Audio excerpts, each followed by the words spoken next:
talk about some physics, a topic I know nothing about, but let's go anyways.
Nice.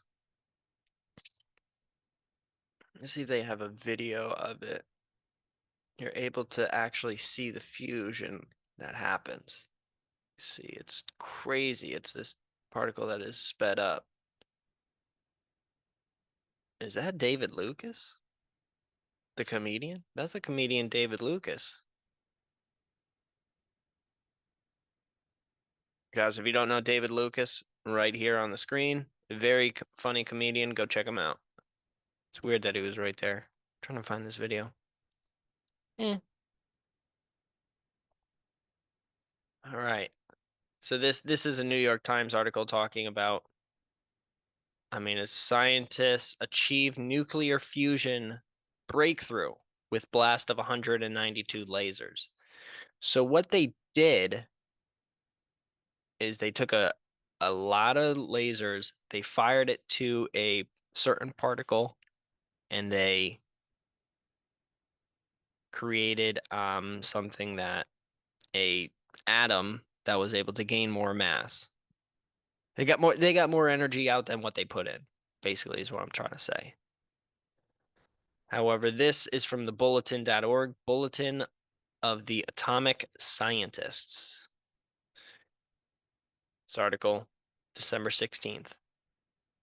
It's not really about generating electricity.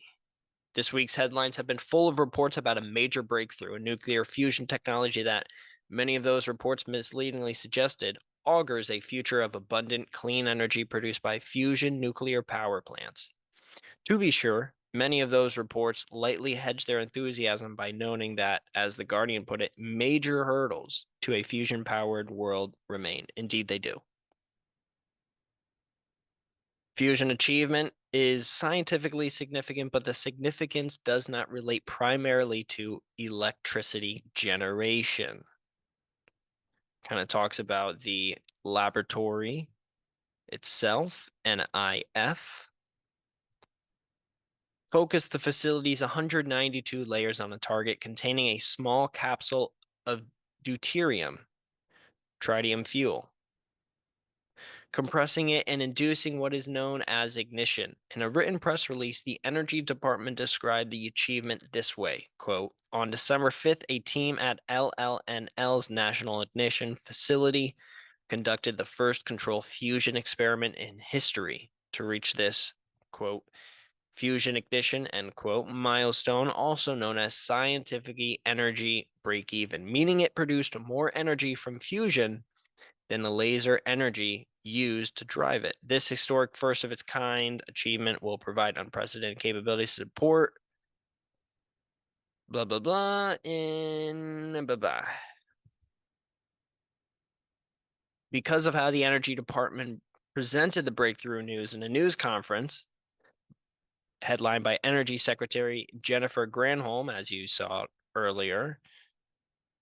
News coverage has largely glossed over its implications for monitoring the country's nuclear weapons stockpile. Instead, even many serious news outlets focused on the possibility of carbon-free fusion-powered electricity generation, even though the NIF achievement has at best a distant and tangential connection to power production. And you can read the rest of the article here. Talks about kind of what exactly went wrong. But I have this guy, Anton Petrov. Great YouTuber to follow. Make sure you watch all of his video. Is great, and he talks about kind of this specific case. Now that he also talks about earlier in the video other types of research that they're doing, so other ways that they're trying to create this fusion, and one of those is through magnets. And there's very cool videos if you look online of that, of them trying to spin plasma and heat it up to a certain point. But with the new one that you saw the energy secretary speaking on, that was with lasers, 192 lasers, if you remember. But he also pointed out in this section that other labs tried to use lasers to help shoot this particle and create more energy than what they had put in, but they just weren't able to do it at a good efficiency. But we'll address the shortcomings and the buts here. So the first issue with this particular experiment, or with this actual announcement, is the slight clarification that needs to be made in regards to the total energy input. So yes, the lasers were outputting approximately 2.05 megajoules, focusing the beams at the center. A lot of energy, and now you have to get more energy out than what you put in. And when the pellet ignited, it was able to release 3.15 megajoules of energy. That's more.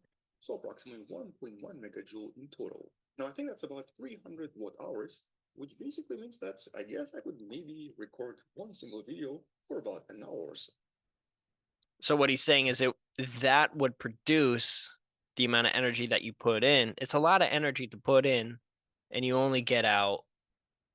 still get out more, but in total it's only about 300 watts. And that's not enough to power an entire city, much less a house. So it's not enough energy. Using my current setup, my current computer, it does use, well, actually very, very little. But that's obviously just a proof of concept. Here's the issue though. In order to power those lasers, those 200 lasers, and in order to amplify everything, or basically in order to even get to this point, the scientists had to input a lot more energy from the outside. The actual input of energy to the entire facility during the experiment was approximately 300 megajoules. So think about that. They're putting in a lot of energy, 300 megajoules. And they're getting, you'll see That's them. about 100 times higher than the total output, which basically means that the actual efficiency of the particular experiment was really only about 1%. Which is not good. Not good at all. And he also goes on to finish the video talking about this. We're not done yet. There's actually another major problem. The problem of being able to fire these lasers more frequently. In order for this to be an efficient reaction where it produces energy to, for example, power a city, you'd want to initiate reactions inside these pellets possibly up to 100,000 times per day, or at least a few thousand at the least. But here's the problem. After decades and decades of research inside the lab, the best the scientists could achieve so far is once per day. They can literally only do this one time. After all of the preparations, after pretty much everything is ready to fire, this can be done once, and then it takes a few hours, actually almost a day, to replace everything to make sure everything works in order to try this experiment again. Because you got to make sure that all the mirrors of all the lasers are all working, that there's nothing that's going wrong with the experiment for you to create this energy. If one thing's off, it could potentially mess it up. And these are very powerful lasers as well. I mean, you heard him talk about the amount of power that is put into these things in order to receive very little on the output. Overall, yes, good. Yes, they had a nuclear fusion breakthrough. But and I do recommend that you watch Anton's entire video. He does a great job explaining this. Great job explaining this. Make sure you go follow him, go check it out.